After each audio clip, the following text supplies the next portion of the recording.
नमस्कार। आज हम एक अहम मुद्दे पर बात कर रहे हैं, सूचना का अधिकार यानी आरटीआई। जी। और खासतौर पे मध्य प्रदेश हाईकोर्ट का एक बिल्कुल हालिया फैसला है, WP 39771/2024। हाँ, तो आज इसी फैसले की गहराइयों में उतरेंगे। हमारे पास कोर्ट का निर्णय दस्तावेज भी है। बिल्कुल। और ये देखिए, कोशिश ये समझने की है कि जो सरकारी पदों पर नियुक्ति होती है, उसमें उम्मीदवार की शिक्षा या उसके अनुभव से जुड़ी जानकारी, क्या उसे निजी माना जाए? मतलब क्या उसे छुपा सकते हैं, या फिर ये एक सार्वजनिक मसला है? सही सवाल है, क्योंकि अक्सर होता ये है कि ऐसी जानकारी को आरटीआई एक्ट की धारा 8(1)(j, हाँ, वो निजता वाली धारा। बिल्कुल, या फिर धारा 11 जो तीसरे पक्ष से जुड़ी है, उसका हवाला देकर रोक दिया जाता है। पर क्या ये हमेशा ठीक है?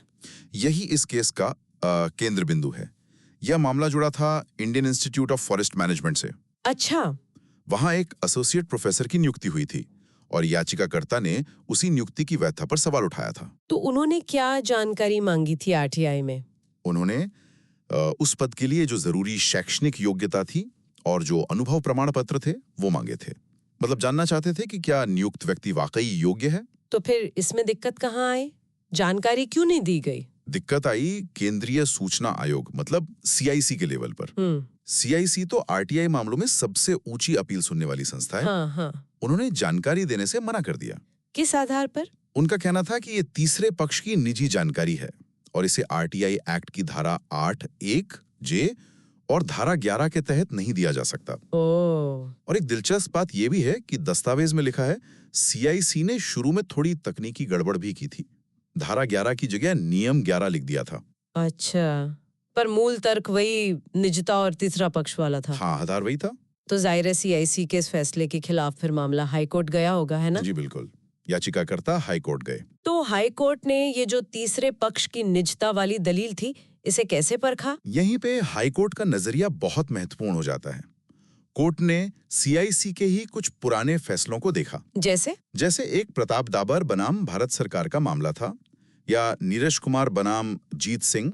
इन पुराने फैसलों में CIC ने खुद माना था कि किसी पद के लिए जो जरूरी योग्यताएं हैं, मतलब शैक्षणिक या तकनीकी सर्टिफिकेट्स, वो सामान्य तौर पर तीसरे पक्ष की निजी जानकारी नहीं है। अच्छा, यानी अगर कोई डिग्री या सर्टिफिकेट किसी सरकारी नौकरी के लिए अनिवार्य शर्त है, तो उसे निजी कहकर छुपा नहीं सकते, खासकर अगर उसमें कोई बड़ा जनहित जुड़ा हो। बिल्कुल सही।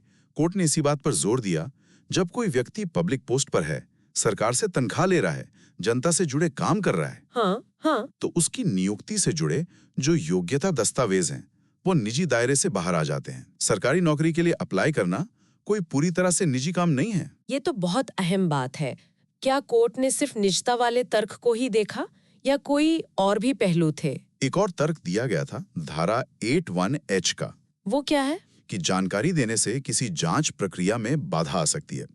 लेकिन कोर्ट ने इसे भी नहीं माना। क्यों? क्योंकि ये बताया ही नहीं गया कि भाई जानकारी देने से बाधा आएगी कैसे। मतलब सिर्फ कह देना काफी नहीं होता, आपको साबित करना पड़ता है। ठीक है, और वो जो धारा 11 वाली बात थी, तीसरे पक्ष वाली, उस पे कोर्ट ने क्या कहा? क्या तीसरा पक्ष मना कर दे तो जानकारी रुक जाएगी? नहीं, बिल्कुल नहीं। कोर्ट ने साफ किया कि धारा 11 के तहत जो पब्लिक इंफॉर्मेशन ऑफिसर यानी PIO हैं, उसे तीसरे पक्ष से पूछना जरूर चाहिए, सलाह लेनी चाहिए। लेकिन तीसरे पक्ष के पास कोई वीटो पावर नहीं है, मतलब वो जानकारी रोक नहीं सकता अपनी मर्जी से। आखिरी फैसला PIO को ही लेना है। तो PIO को क्या देखना होता है? PIO को ये तौलना होता है कि जानकारी को सार्वजनिक करने में जो जनहित है, क्या वो तीसरे पक्ष को होने वाले किसी संभावित नुकसान से ज्यादा बड़ा है या नहीं। तो इस केस में हाईकोर्ट ने जनहित को ज्यादा वजन दिया। निश्चित रूप से कोर्ट ने माना कि नियुक्ति सही है या नहीं, ये एक बड़ा सार्वजनिक हित का सवाल है, और ये हित किसी एक व्यक्ति की निजता के दावे से कहीं ज्यादा महत्वपूर्ण है। इसलिए शैक्षणिक योग्यता और अनुभव प्रमाण पत्र जैसी जानकारी देनी ही होगी। तो अंत में हाईकोर्ट का आदेश क्या रहा? हाईकोर्ट ने CIC का वो आदेश रद्द कर दिया जिसमें जानकारी देने से मना किया गया था। अच्छा। और संबंधित PIO को निर्देश दिया कि 15 दिन के अंदर याचिकाकर्ता को मांगी गई सारी जानकारी दी जाए, और वो भी बिना किसी फीस के। अरे वाह, और कुछ? हाँ, कोर्ट ने जानकारी रोकने वाले प्रतिवादियों पर 25,000 रुपए का हर्जाना भी लगाया है। ये तो काफी सख्त कदम है। तो इस पूरी बातचीत से श्रोताओं के लिए मुख्य बातें क्या निकल कर आती हैं? मतलब की टेकअवेज? देखिए, पहला और सबसे महत्वपूर्ण निष्कर्ष तो यही है कि जो सार्वजनिक पद हैं, उन पर नियुक्ति के लिए जो जरूरी क्वालिफिकेशंस हैं, डिग्री, डिप्लोमा, अनुभव प्रमाण पत्र, हाँ। खासकर जब नियुक्ति की वैधता पर ही सवाल उठ रहा हो या उसमें कोई बड़ा पब्लिक इंटरेस्ट हो, तो उन्हें आमतौर पर आरटीआई एक्ट के तहत निजी जानकारी नहीं माना जाएगा। वो पब्लिक रिकॉर्ड का हिस्सा हो सकते हैं। समझ गई। और दूसरा अहम बिंदु? दूसरा ये कि जो सूचना आयोग हैं या पीआईओ हैं, वो सिर्फ धारा 8(1) जे यानी निजता या धारा 11 यानी तीसरा पक्ष, इनका हवाला देकर आंख बंद करके जानकारी देने से इनकार नहीं कर सकते। उन्हें क्या करना होगा? उन्हें हमेशा ये संतुलन बनाना होगा। ये देखना होगा कि क्या जानकारी देने में व्यापक जनहित शामिल है, और अगर है तो उस जनहित को किसी भी संभावित व्यक्तिगत नुकसान या निजता के दावे से ऊपर रखना होगा। ये फैसला इसी संतुलन पर जोर देता है। ये वाकई में एक अहम फैसला है। पारदर्शिता और जवाबदेही के लिहाज से काफी मायने लगता है। चलिए श्रोताओं के लिए एक सवाल छोड़ते हैं।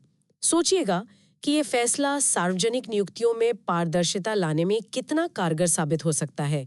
क्या इससे भविष्य में ऐसी गड़बड़ियों को उजागर करना आसान होगा, या फिर ये सूचना अधिकारियों के लिए चुनौतियां खड़ी करेगा, जिन्हें हर बार जनहित बनाम निजता के इस मुश्किल तराजू पर फैसला लेना होगा?